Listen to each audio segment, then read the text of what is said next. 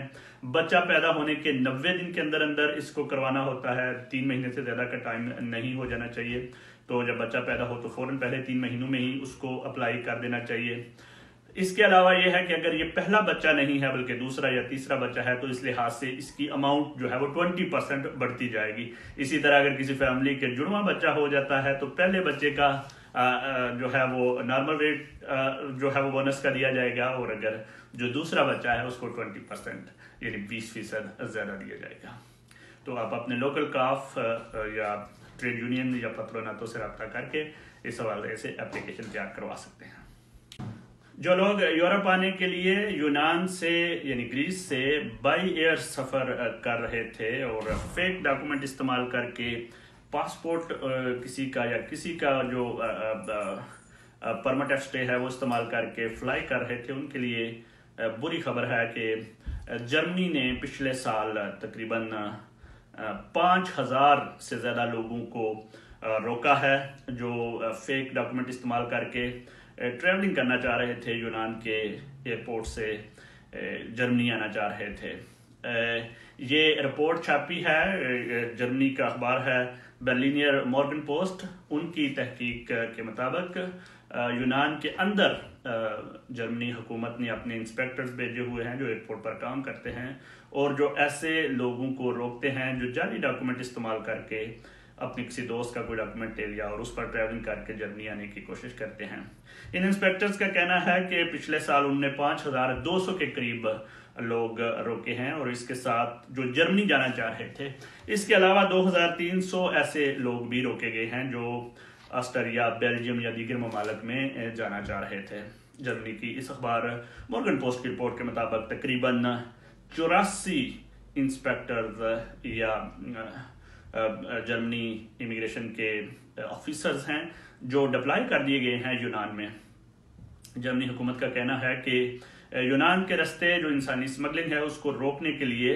اگلے سال اس سے بھی مزید سخت کارروائی کی جائے گی اور مزید آفیسرز ڈپلائی کیے جائیں گے، وہاں بھیجے جائیں گے تاکہ ایسے لوگ جو انسانی اسمگلنگ کے لیے یہ رستہ اپناتے ہیں کہ فیک ڈاکومنٹ استعمال کر کے یورپ میں ادھر ادھر جاتے ہیں، ان کو روکا جا سکے گا۔ ایک رپورٹ کے مطابق یونان میں اس وقت 1,20,000 کے قریب لوگ پناہ گزین ہیں،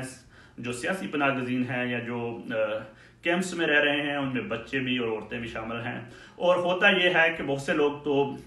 کشتیوں کا رستہ اپناتے ہیں یا ایلیگل طریقے سے یورپ آنے کی کوشش کرتے ہیں، لیکن بہت سے لوگ ایسے کرتے ہیں کہ اپنے کسی دوست کا پاسپورٹ لے لیا یا پرمٹ آف اسٹے لے لیا اور اس پر فلائی کر لیا۔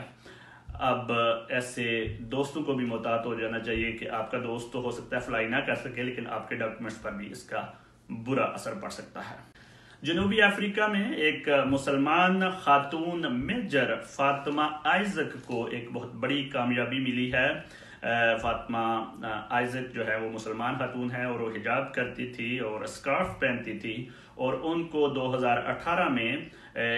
سخت وارننگ ملی تھی فوج کی طرف سے۔ وہ میجر تھیں تو یہ وارننگ دی گئی تھی کہ آپ اپنے آفیسرز کا حکم نہیں مانتی ہیں۔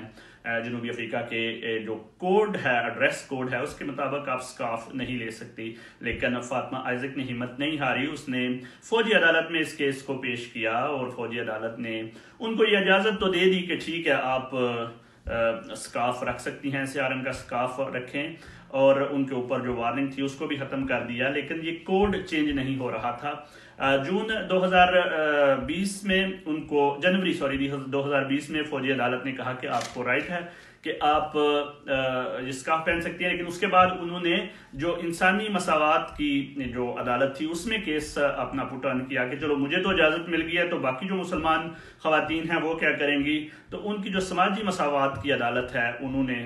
ان کو نہ صرف عدالت دی ہے بلکہ اجازت دی ہے، بلکہ ساؤتھ افریقن نیشنل ڈیفنس